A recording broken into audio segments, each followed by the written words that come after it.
नवकार दिन गेला शेतावरी, नवकार दिन गेला शेतावरी, राणे कोणती दोरे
आपल्याला काय करायचं, डब्बा नेऊन पोहोचून द्यायचं आणि घरी येऊन अभ्यास करायचा.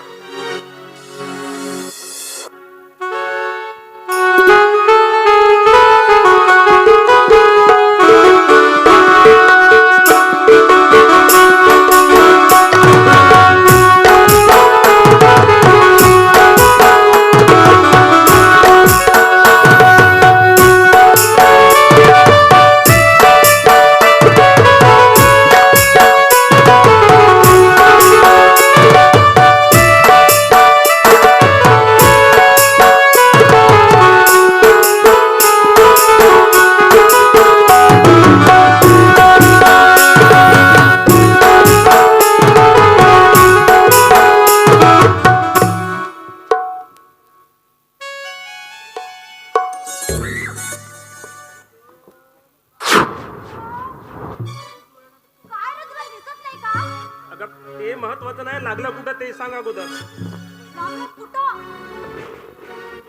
काय रे, तुला डोळे नाहीत का? म्हणजे एखादी मुलगी दिसली नाही, दिला धक्का, हो ना? अगे पोरी, मी मुद्दाम धक्का नाही दिलाय. मुद्दाम नाही दिला? काय लाशा विकून खाल्ली की काय रे तू?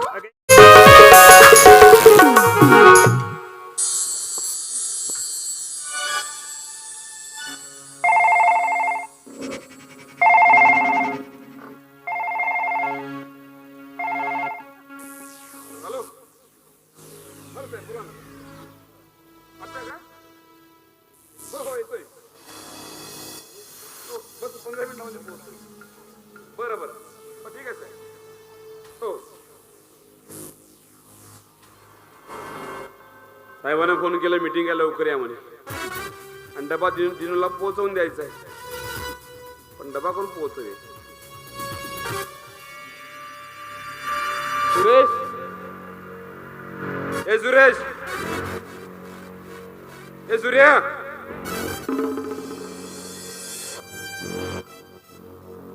पप्पा.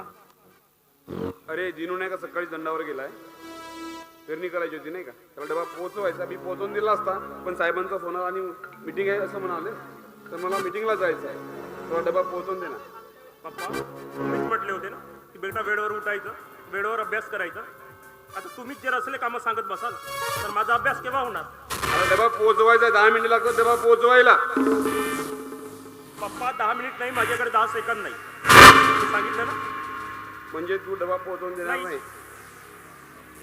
त्याला दिन्याला आवश्यकता होती डब्याची, स्वतः डबा का घेऊन गेला नाही? जायला पाहिजे होता ना. ताराबाई, मम्मीला कशाला बोलवतो का? मम्मी नेऊन देणार आहे डबा. ए ताराबाई,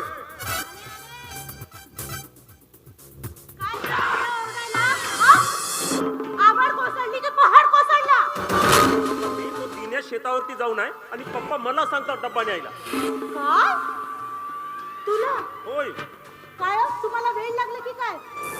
आता त्याची एक्झामची वेळ आहे आणि डबा मुळीच नको. उठला सुटला राजकारण समाजकारण हेच बघत राहता आणि सतत माझ्या मुलाला इथं जा तिथं जा. नाही नाही नाही, ते जमणारच नाही बिलकुल. आणि मी सांगून ठेवते तुला बिलकुल जायचं नाही. माझ्याकडे कुठं वेळ आहे? हे ताराबाई डबा पोहोचवून द्यायचा आहे. डबा पोहोचवते का नाही? पप्पा मी सांगितलं डब्बा पोहोचवून देणार नाही. डबा पोहोचवते का नाही? कशाला मारता? हे बघा आता तर बिलकुल पोहोचवून देणारच नाही.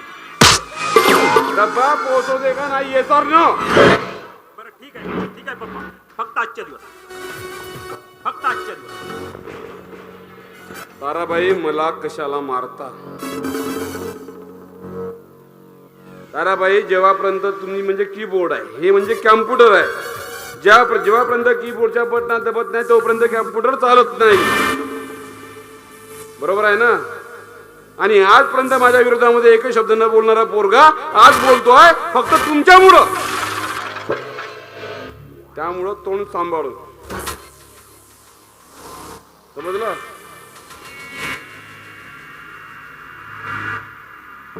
अरे डबा पोहोचला पाहिजे. ताराबाई त्याला आवडते तसंच बनवून द्या. बनवते. त्याला आवडते तेच बनवून पाठवते मी. डबा पोहोचला पाहिजे. हा मम्मी नाही का डबा घेऊन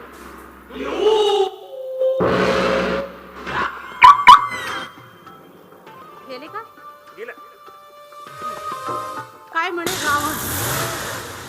रावण जरी तुम्ही असलात ना, ही तुमची बायको मंडोदरी आहे. आणि शांत तेव्हा शांत, भडकली तर राग आणि जाणली तर राग. मीही तुम्हाला ऐकणार नाही. राजकारण चालेल फक्त समाजात, कारण चालेल फक्त गावात, मात्र या घरात राजकारण एकमेव स्थान.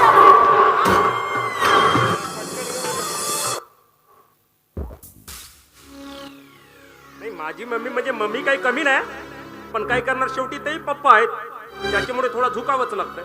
अगं झाला का नाही का? अगं पटकन घेऊन ये, मला उशीर होतोय. डब्बा त्याच्यात मेथीचे पराठे आहे आणि थोडंसं रातचं भात होतं तो फ्राय केलं आणि परत भरीत आहे वांग्याचं. खामणा हो त्याला. आणि हो जास्त वेळ इकडे तिकडे भटकू नकोस. तो वावरात असं तिथं ठेवून दे. खाल्लं काय आणि मेलं काय आणि पटकन ये. अगं मी कुठं तिकडे तिकडे भटकणार आहे? आणि हो यावर्षी अपेक्षा आहेत माझ्या की फर्स्ट क्रमांकामध्ये तू आला पाहिजे. अगं मम्मी त्याची आहे ना, बिलकुल तू चिंताच करू नको. पण मम्मी पप्पांनी खूपच मारलं का ग? जाऊ दे ना आता, काय मारल्यानंतर काय करणार आहोत? नाही नाही मारले असं तरी काही नाही. मी आहे ना डब्बा नेऊन देतो आणि आल्यानंतर तुला दवाखान्यात घेऊन जाईन. तोपर्यंत तू आराम कर. ठीक आहे. तू असं कर ना, राजुलीच्या बोरकर डॉक्टरकडे नंबरच लावून घे, कारण तो पाय खूप दुखतोय रे माझा. ठीक आहे तिकडे नंबर लावून ठेव. आल्यानंतर जाऊ आपण. हो हो जा तोपर्यंत तू आराम कर. लवकर ये. ठीक आहे मम्मी. पप्पांनी डब्बा तर न्यायला सांगितलं, पण आता दिन्या कोणत्या शेतावरती आहे हे नाही सांगितलं. आता मी जाईन या शेतावरती आणि दिन्या राहील त्या शेतावरती. राहू दे असो, आपल्याला काय करायचं. डब्बा नेऊन द्यायचा असेल तर खाईल, नाही तर वापस येईल. नव